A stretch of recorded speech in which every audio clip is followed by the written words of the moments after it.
Всем привет, дорогие друзья! Вы по-прежнему на канале «Мы в Испании». Тема сегодняшнего нашего ролика будет, она продиктована вопросом одного нашего зрителя. Как получить в Испании профессиональное образование? Ну, как всегда, я уже это сотни раз говорила, мы будем опираться только на опыт нашей семьи или наших знакомых. Но в данном случае мы будем говорить об опыте нашего старшего сына. Мы не будем говорить обо всем профессиональном образовании в Испании, как поступить в институты, в университеты, вернее, формасион профессионали. Мы вам расскажем опыт нашего старшего сына. Так что, кому интересно, как получить профессиональное образование в Испании, продолжайте смотреть этот ролик. Этот ролик для вас, значит. Итак, друзья, по опыту нашей семьи могу вам сказать, что самое главное, вообще с чего я бы рекомендовала вам начинать, когда вы хотите учиться в Испании, в университете, в формасион профессионале, то есть это по-нашему техникум, либо на курсах, частных, государственных, профессиональных курсах здесь в Испании. Но прежде всего, как мне кажется, нужно хорошенечко изучить испанский язык, ведь в Испании говорят на испанском, и большая часть в обучении здесь у вас будет происходить именно на испанском языке. Причем не просто А1, там А2 чуть-чуть, как у нас с Алексеем, например, для того, чтобы общаться в быту, в кафешке в частности, но все-таки я считаю, что лучше B2 как минимум, или еще лучше C1, как у нашего Дмитрия. Сегодня мы покажем вам, у него масса дипломов, есть чем похвалиться, и мы обязательно сейчас поговорим, как и на каких курсах он учился языковых здесь, на территории Испании. Но самое главное, это, как я уже сказала, прежде чем вы хотите здесь учиться в университете или в техникуме, формасион профессионале, это изучить испанский язык. Ведь много всего, многие термины, которые используются здесь, профессиональные в том числе, они будут, естественно, на испанском языке, и, может быть, чуть-чуть на английском, может быть, 50 на 50, но все-таки хорошо знать язык той страны, где вы собираетесь учиться. А это не Англия и не Америка, это Испания, поэтому испанский язык. Всем привет! И, кстати, по языковым курсам можно тоже получить резиденцию, то есть инстанцию студенческую. Даже находясь здесь по туристической визе, наш один знакомый получил по курсам языковым, получил студенческую инстанцию. Я тоже расскажу, какие курсы нужны будут. Они будут нужны длительные.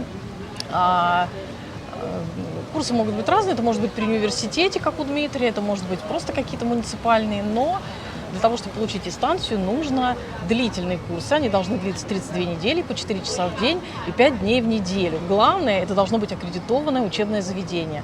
Дима наш учился в университете Аликанте. Дим, почему мы выбрали университет Аликанте? Ну, это один из самых больших, это один из самых больших и один из самых, так скажем, интересных вузов.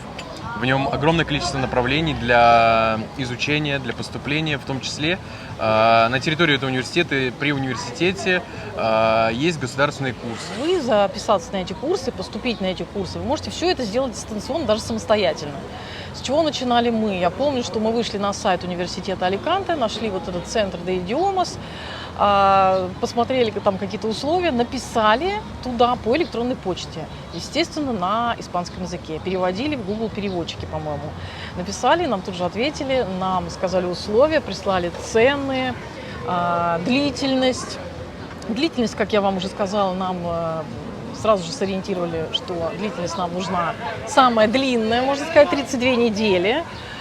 Курсы были не дешевые, кстати говоря, месяц, по-моему, стоит 4 недели 700 евро, но они того стоят. Там действительно профессиональные преподаватели. Дима нам сейчас свои впечатления расскажет.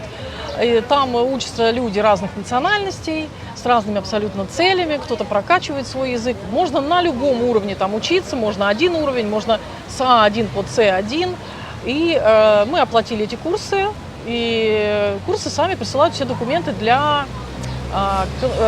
консульства, для получения резиденции. Но мы с Алексеем были в Испании, Дима был в Санкт-Петербурге, поэтому мы приехали с Алексеем и забрали все бумаги. То есть там все, там учебные планы, программы, все там присутствовало.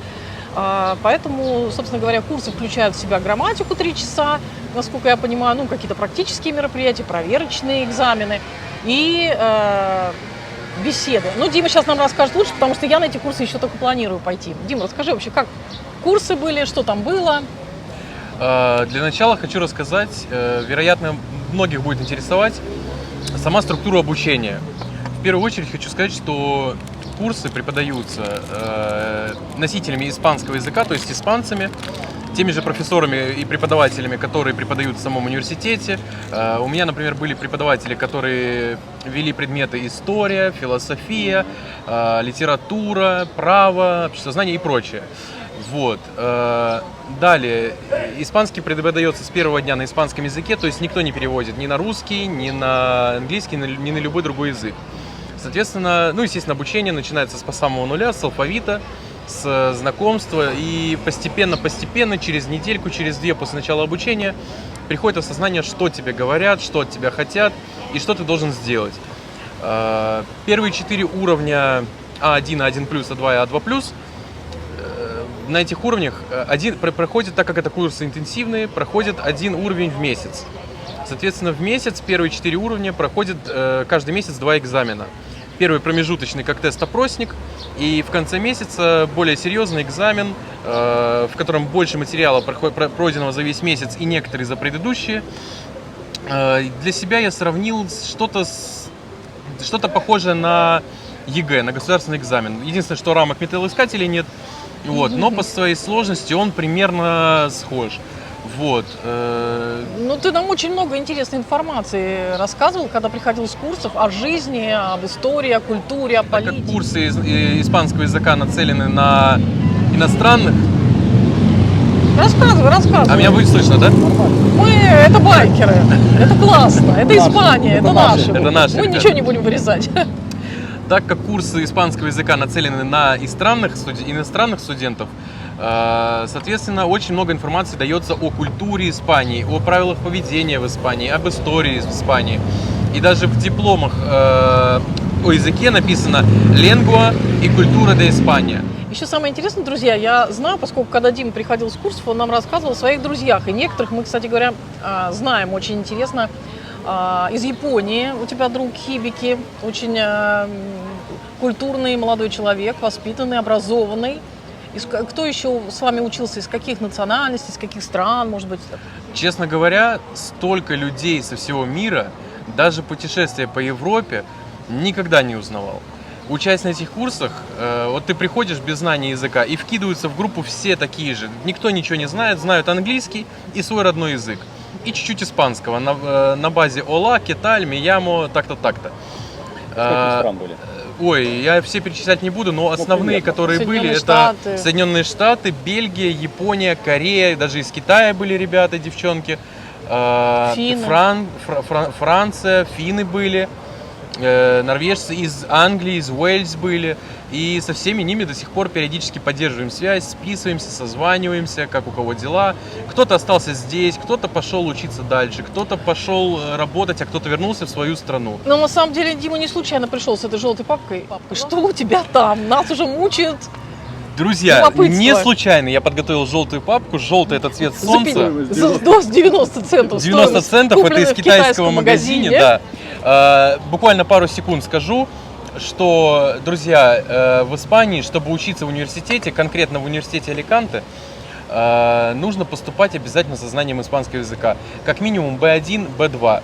Но подтвердить его можно только вот с дипломами. Соответственно, когда ты имеешь дипломы, минимум уровень B1, и они еще смотрят на собеседовании, как ты разговариваешь, что ты знаешь, понимаешь ли ты людей, и понимаешь, что тебе говорят, и понимаешь, что ты говоришь, они принимают решение, брать тебя или не брать. И диплом является тому подтверждением. Сейчас я вам покажу.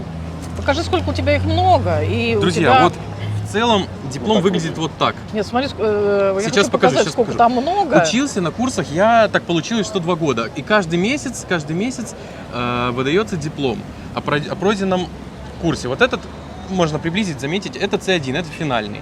Вот, который я прошел. Так что я хочу дипломов... маленькую ремарочку вставить. Если вдруг кому-то надо будет перевести что-то, то Дмитрий, наверное, сумеет оказать такие Вообще, друзья, я официально переводами не занимаюсь переводами официальных документов.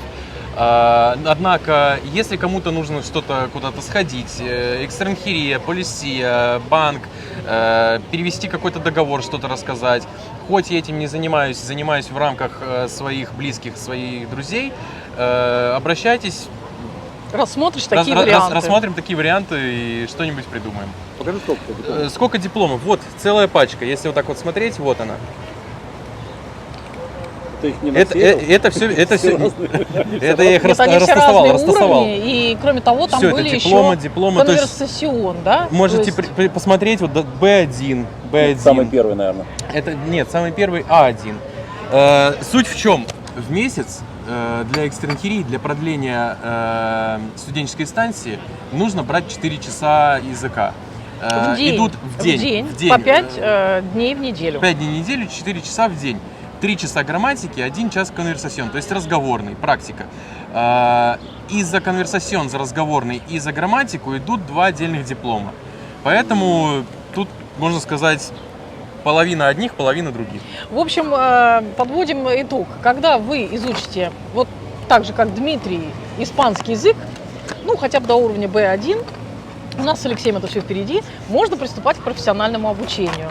Профессиональное обучение – это может быть университет, правильно? Это может быть формасион профессиональ, это могут быть какие-то курсы профессиональные здесь, в Испании, частные или государственные. Но пока Дима не стал отвечать на мои вопросы и не делится с нами, сейчас не перешел к тому, чтобы делиться опытом обучения в таком учебном заведении, я хочу сказать, самое главное, если вам для резиденции нужны такие профессиональные учебные заведения, обязательно обращайте внимание, наша ошибка была в том, что мы не совсем внимательно отнеслись к тому, чтобы учебное заведение имело аккредитацию. Это очень важно, потому что если нет подобной государственной аккредитации, вас не продлят просто вашу резиденцию, вы потеряете годы. А если у вас будет 3 года студенческой станции, то дальше на 4-й год вы можете, я так понимаю, модифицировать уже постоянную резиденцию. Вот. У нас произошла такая ошибка. Конечно, здесь уже адвокат уже это все решает и разруливает, поэтому еще второй совет. Значит, первый совет. Выбирайте учебное заведение, курсы, университет, частные школы, но только то, что имеет аккредитацию. Лучше советоваться, конечно, с юристом здесь, в Испании. Продлят вас по этим курсам, дадут вам ВНЖ по этому учебному заведению, студенческую, то есть визу, или нет. И второе, обязательно имейте здесь своего адвоката на территории Испании. Можно иметь несколько контактов адвокатов, но выбрать своего, который будет помогать вам решать какие-то сложные вопросы, если вдруг что-то не так. Опять солнышко вылезло, да? Солнышко вылезло, я в очках, друзья, как обычно, не обессудьте. Значит, профессиональное обучение в Испании. Я уже сказала неоднократно, где можно учиться на территории Испании. Значит, выбрали учебное заведение, поняли, что оно аккредитовано, имеет аккредитацию. Вам выдали инстанцию, либо вы приехали по туристической визе и подаете на студенческую инстанцию здесь. Это легально, это можно. Наш знакомый это осуществил вполне успешно. Приступайте учиться. Вот здесь очень интересно, как учиться, как долго, Дима, ты учился. Вот расскажи нам все коротко, но подробно. Коротко, но подробно. Все, я попью кофеек. Да, друзья. Я отмазалась. Да, друзья, поступил я в Аликанте также в формасион профессиональ. Отучился 550 часов. Это, если не изменяет память, 18 месяцев. Форма обучения была очно-заочно, если можно так назвать. Часть материала была и лекции были онлайн. Часть материала была выслана, вернее, весь материал был выслан в учебниках, 5 учебников, огромная коробка была выслана на 10 килограмм материала. Также материал более расширенный был доступен в форме на сайте. Со всеми... Книжки не покупал? Книжки не покупал, они все входили в курс, все было в курсе. Еще маленький вопрос. А что, он наверняка возникнет у наших зрителей, что нужно, какие документы для поступления в подобное заведение? Для поступления в подобное заведение нужна карточка НИЭ и знание языка. Это частное, да, формасион профессиональ? Для государственного нужно обязательно, я хочу добавить, для государственного формасион профессионаля помню, что узнавал, нужно обязательно свой диплом школьный вашей страны, где вы, ну, мы, допустим, мы из Российской Федерации, да, то есть нужно было апостилировать. По-моему, оценки нужны еще. Оценки, да, И вроде как экзамен. ну и перевести на испанский язык. Для Можно- частного не надо. Можно сделать оговорку, лучше спросить, подойти или написать, позвонить в конкретный формационно-профессиональный государственный, в который хотите поступить, потому что правила постоянно меняются, у каждого свои, в зависимости от региона. Например, Комунидад Валенсиано нужны одни документы, а где-нибудь в Сантандере нужны другие.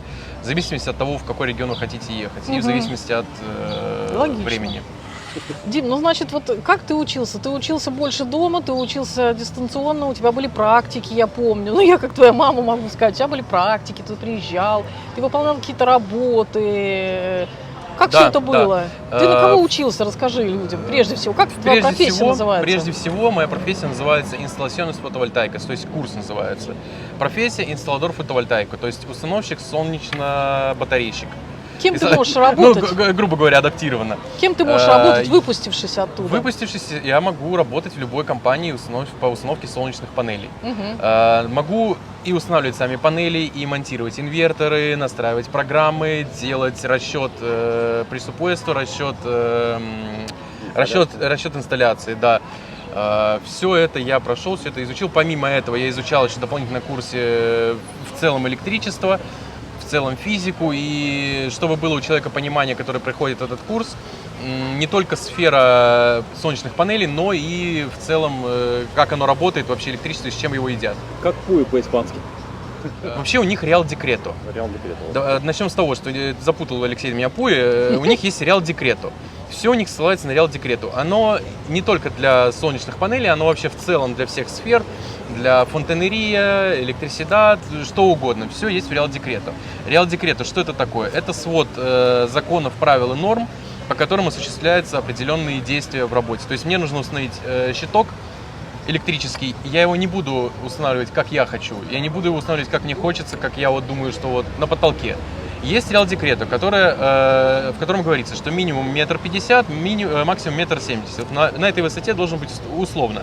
То есть, если тебе говорит клиент, поставьте в насосную мне инвертор, я говорю, к сожалению, мы не можем такого сделать. Мы всегда идем навстречу клиенту, в наших установках мы всегда стараемся быть мягкими и лояльными, искать какие-то разные опции, чтобы всем было удобно, всем было приятно. Угодите клиенту и соблюсти закон, да? Правила. Да. Однако мы не можем нарушать закон, потому что такая установка просто не будет принята ни одним специалистом, и Ибердрола не сможет ее включить в работу. Скажи, пожалуйста, и нет, еще один вопрос. Скажи, пожалуйста, а вот помогает тебе, Дим, то, что ты помнишь, в Санкт-Петербурге ты работал на заводе в сборочном цеху, да, ты собирал тоже счетчики разные, шкафы учета. Да, было. То есть электротехническая компания, которая...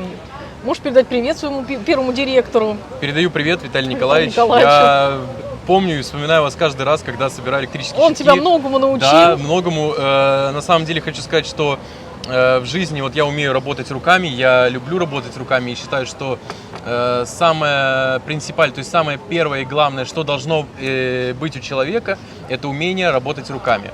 Если человек не умеет работать руками, то он в жизни в целом у себя дома не сможет крючок повесить. Ну, это так из банальных размышлений. А в жизни мне опыт работы руками дали два человека. Да, я хотел сказать 2 человека. Я по глазам прочитала, я знаю, ты мой сын. Мой отец, когда мы на даче там раствор что-то месили, там реновации делали, и когда я после этого шел на завод и работал, собирал щитки. И сейчас на работе, монтируя очередной щиток, каждый раз, я честно не вру, каждый раз у меня всплывают образы, вот мой отец и Виталий Николаевич, отец говорит, Дима, нужно так, Виталий Николаевич говорит, сейчас зарплату не выдам.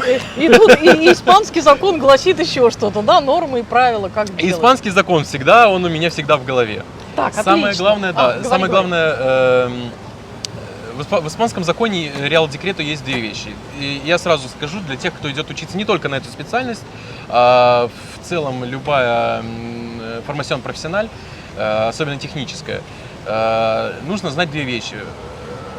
Реал Декрето, который относится конкретно к вам, к вашим нормам и правилам установки и вообще в целом ваших действий. Потому что если Испания такая страна, если ты нарушил небольшой маленький пунктик, это уже идет нарушение грави, а грави это серьезное. То есть, как есть, если, например, у нас в установках трехфазная установка, три фазы, разные цвета, коричневый, серый, черный. Некоторые установщики, испанцы в основном, они так берут и устанавливают, проводят провода черным цветом. Все три черных и маркируют изолентой. Со временем изолента отпадает, и может она слезть где-нибудь в проводке в стене, и ее могут не заметить, и, соответственно, путаются, какая фаза. Это нарушение не просто, у нас скажешь, да, фиг с ним, можно тестером проверить, какая фаза. Нет, в Испании это muy grave, и от этого может зависеть жизнь человека, потому что тот, кто подключится не так, может произойти там возгорание, воспламенение или еще что-то. Люди, которые прошли такое обучение и держат всегда в голове Real Decreto и все нормы, которые они учили за весь курс, таких ошибок никогда не допускают. Также вторая вещь, которую нужно помнить, с чего я начал, это нормы безопасности. Бывали случаи, когда на обрах, на стройках человек идет, просто подвернул ногу, ему больничный дают на полгода, и работодатель обязан ему полгода выплачивать. Соответственно, почему это произошло? Работник был не в рабочей форме. Работник был без каски, без надлежащей обуви, без надлежащей одежды, без страховки, и такое происходит повсеместно. И чтобы не попадать в такие ситуации, как работодатель, и чтобы не калечиться как работник, нужно обязательно всегда знать правила безопасности, учить. Они идут, на любом курсе идут как отдельная тема, на нее нужно сделать отдельный упор. У меня по ней 10 из 10 баллов. На секундочку. Ну, это так, что было самое сложное? Вот раз мы про учебу снова вернулись, что было самое сложное в твоей учебе? Много ли было практики? Достаточно ли хорошо, подробно дают материал? Что было самое сложное? Было ли оно вообще сложное самое? Профессоры толковые? Много профессиональных слов. Профессора толковые, по той простой причине, что они сами работают в этой сфере. Они сами работают в фирмах, кто в Ибердроле, кто в других установках, делают проекты, у них всегда есть практика. Ну что самое сложное? Самое сложное? Да. Для меня самое сложное была тема электромоторов и электрогенераторов. Я вот никак ее не мог понять. Однако сел, мне мой отец помог. Все понял. Сам еще где-то что-то разобрал, посмотрел какие-то уроки и поспрашивал профессоров и все понял. Ты учился 18 месяцев. Что тебе в конце обучения выдали? Нужно было сдать экзамен, да? Да, конечно. Есть ли какая-то работа итоговая? Я сейчас все покажу, расскажу касательно экзаменов. По пути всего курса в конце каждой темы, тема разделена еще на блоки, в конце каждого блока нужно выполнять проверочные работы, практические работы, экзамены, тесты. Это обязательно. Если сдаешь один или более тестов меньше проходного балла, тебе не дают диплом. То есть тебе дают как справочку о том, что ты просто прослушал курс. Здесь тоже 10-бальная система. Здесь, конечно, и в Испании, да. Еще хотел сделать ремарку, мы это не проговорили ранее, когда говорили о языковых курсах. Вот эти дипломы, которые в желтой папочке в моей, они нужны для поступления в государственный университет. Если поступаете в частный формасьон профессиональ или просто в формасьон профессиональ, они не нужны. Смотрят на владение языком. Если не бельмесы, то это нужно именно тебе.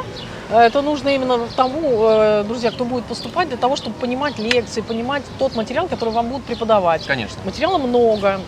Материал учебники. Учебники читать сложно. Да, разумеется. Для тех, кто не знает. Поэтому я хочу сказать, что когда мы шли заключать договор, вот в Димино учебное заведение, его профессор, который там, помнишь, сидел, он спросил, знаешь ли ты хорошо испанский язык? Легко ли ты будешь воспринимать материал? Потому что толку, если вы пойдете туда, вам никто диплом просто так не даст, вам придется учиться. Если вы не понимаете, вы не выучитесь. Мы с Алексеем вот не пошли, потому что мы не понимаем еще. Нам надо вначале язык изучить. Вот. Ну и что я еще хотела спросить? Самое сложное мы поговорили. Какой твой уровень? Показать. Да, ты диплом хотел показать. Диплом также в моей желтой солнечной папочке. Вот он за 7 замками, за 7 дверями. Так, где он тут? Вот он. Я опять же заклеил некоторые данные, но они на роль не играют никакой. Инсталляцион Солярис так и называется, да? Вот да. Это легко ли потом найти работу установщика солнечных панелей на территории Испании? Мы живем на юге, на юго-востоке Испании. Мой частный формасьон профессиональ. гарантирует после прохождения обучения, гарантирует трудоустройство. То есть сам помогает, они работают, сотрудничают с многими установочными компаниями. Они тебе предлагали какие-то варианты? Я не спрашивал, у меня был уже вариант. Так, ну, в принципе, варианты могут быть такие, Могут да? быть, если есть желание, можно у них поспрашивать, они всегда идут навстречу, всегда помогают. Ну, Они что ты вот... При поступлении говорили, что Да. 100% А как найдет. ты, в принципе, можешь сказать вот В людям... целом, после окончания обучения, естественно, так как мы находимся на побережье солнечной Испании, у нас 360 дней в году солнца, за исключением 5 дождливых дней. Алексей говорит 350. 350. А, ну Нестыковочка. 350. У меня Нестыковочка свой мир у вас. просто. У меня свой мир. Вот. 350 дождливых солнечных дней. Естественно, мы еще гораздо ближе к экватору, чем страны СНГ. И, естественно, здесь это все очень сильно востребовано. Каждый второй думает о установке солнечных панелей, и каждый третий мечтает и идет к этому. У меня регулярно спрашивают знакомые, люди, с которыми пересекаюсь, а как это, а что, а когда окупается и прочие вопросы, которые также вы можете задать в комментариях, мы на них отдельный ролик, Или на возможно, почту снимем. mareelsobaka.com. Или на почту, да. Если кого-то интересует, можем проконсультировать, я отвечу вам.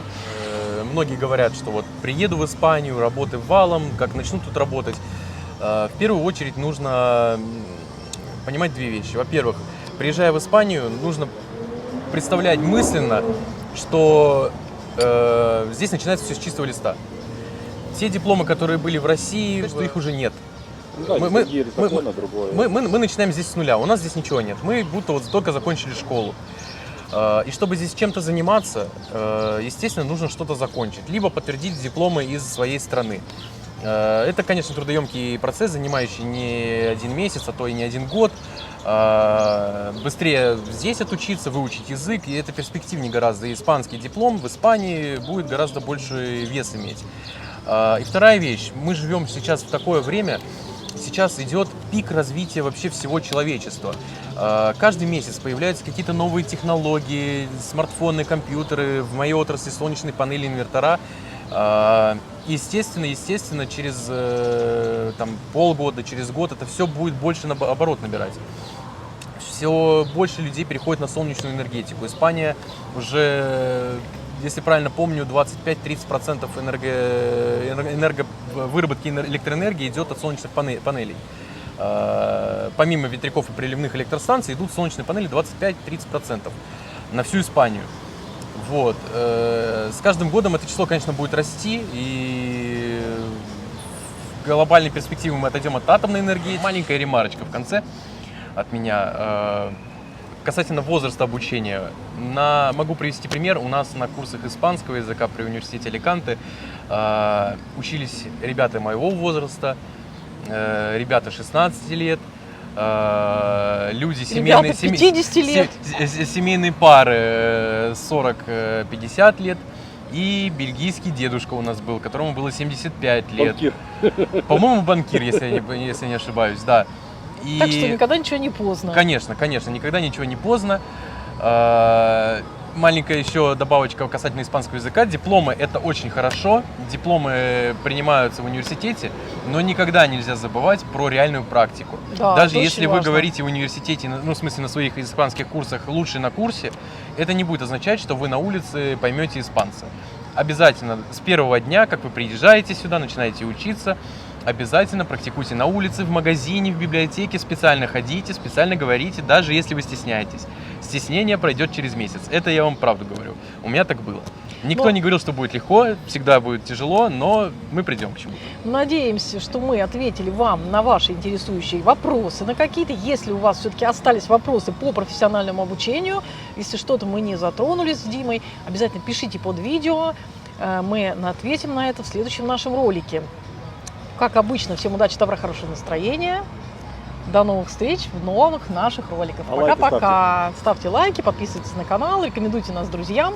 А мы для вас будем работать, выкладывать новый интересный контент. Все, всем удачи, добра, хорошего настроения. Пока-пока.